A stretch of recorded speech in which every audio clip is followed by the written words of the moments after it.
নমস্কার বন্ধুরা, পল্লবীর রান্নাঘরে সবাইকে স্বাগত। আজ আমি বানাবো বাটা মাছের ঝাল। তো চলুন দেখে নেওয়া যাক আমার আজকের রেসিপিটি। বাটা মাছের ঝাল বানানোর জন্য এখানে আমি নিয়েছি 6টা বাটা মাছ। মাছগুলোকে ভালো করে ধুয়ে পরিষ্কার করে নিয়েছি। এবার আমি এর মধ্যে দিয়ে দিচ্ছি সামান্য পরিমাণ লবণ আর দিয়ে দিচ্ছি সামান্য পরিমাণ হলুদের গুঁড়ো। এবার এই লবণ হলুদ দিয়ে মাছগুলোকে ভালো করে মাখিয়ে নিচ্ছি।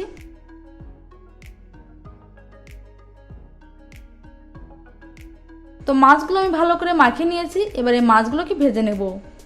এখানে আমি একটা কড়াই ভালো করে গরম করে নিয়েছি।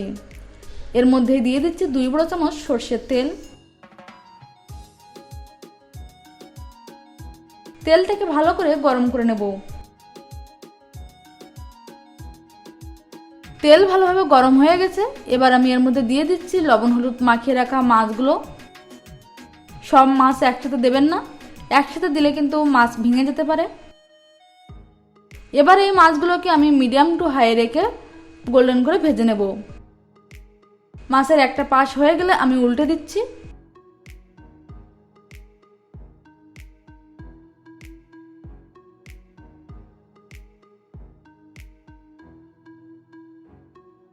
সব মাছ আমি উল্টে দিয়েছি।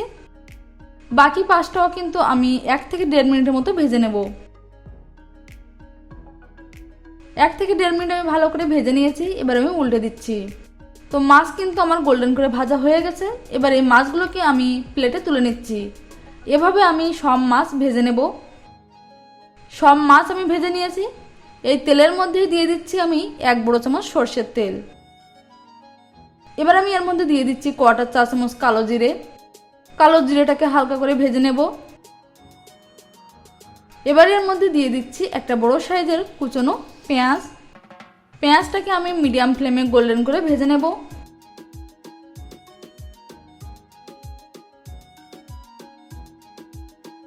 তো এখানে আমার পেঁয়াজ কিন্তু গোল্ডেন করে ভাজা হয়ে গেছে। আপনারা চাইলে এর মধ্যে 1 চা চামচ আদা রসুন বাটাও কিন্তু দিতে পারেন। এবার আমি এর মধ্যে দিয়ে দিচ্ছি একটা কুচনো টমেটো। দিয়ে দিচ্ছি আধা চা চামচ হলুদের গুঁড়ো, 1 চা চামচ শুকনো লঙ্কার গুঁড়ো, 1 চা চামচ ধনে গুঁড়ো, 1 চা চামচ জিরের গুঁড়ো আর দিয়ে দিচ্ছি স্বাদ অনুযায়ী লবণ। টমেটোর সাথে লবণ দিলে কিন্তু টমেটো খুব তাড়াতাড়ি সফট হয়ে যায়। সব গুঁড়ো মশলা দেওয়ার পরে আমি ভালো করে মিশিয়ে নিচ্ছি। সব ভালো করে মিশিয়ে নিয়েছি। এবার মশলাটাকে ভালো করে কষিয়ে নেওয়ার জন্য দিয়ে দিচ্ছি সামান্য পরিমাণ জল। জল একদমই অল্প দিতে হবে। জল দেওয়ার পরে আমি মশলাগুলোকে আবারও ভালো করে মিশিয়ে নিচ্ছি। সবকিছু ভালো করে মিশিয়ে নিয়েছি। এবার এটাকে আমি ঢেকে লো ফ্লেমে 2 থেকে 3 মিনিটের মতো হতে দেব। 2-3 মিনিট পরে আমি ঢাকনাটা খুলে নিচ্ছি। আর এখানে কিন্তু টমেটো একদমই সফট হয়ে গেছে। সবকিছু ভালো করে আমি এভাবে মিশিয়ে নিচ্ছি আর টমেটোগুলোকে এভাবে আমি ম্যাশ করে নিচ্ছি। তো দেখুন মশলা কিন্তু ভালোভাবে কষানো হয়ে গেছে, তেলও কিন্তু ছেড়ে দিয়েছে। এবার আমি এর মধ্যে দিয়ে দিচ্ছি 1.5 কাপ পরিমাণ জল।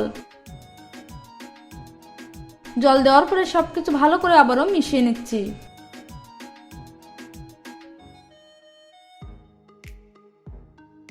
এবার এই গ্রেভিটাকে ফুট আসতে দেব। তো দেখুন গ্রেভির মধ্যে কিন্তু ফুট এসে গেছে। এবার আমি এর মধ্যে দিয়ে দিচ্ছি ভেজে রাখা মাছগুলো।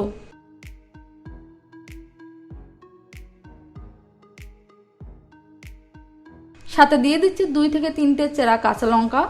লঙ্কাটা আপনারা অবশ্যই বুঝে দেবেন। লঙ্কা দেওয়ার পরে আমি সবকিছু ভালো করে আরেকবার মিশিয়ে নিচ্ছি।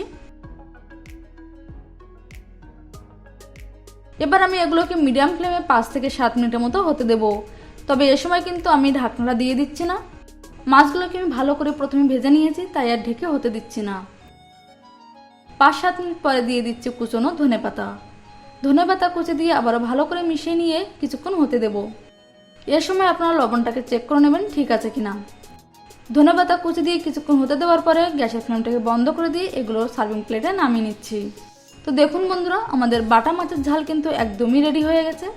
গরম গরম ভাতের সাথে সার্ভ করুন, খেতে কিন্তু দারুণ হয়েছে। রেসিপিটি আপনাদের কেমন লেগেছে কমেন্টস করে জানাবেন। আজ এ পর্যন্তই, আবার দেখা হবে নতুন কোনো রেসিপি নিয়ে। ততক্ষণ পর্যন্ত ভালো থাকবেন, সুস্থ থাকবেন। ধন্যবাদ।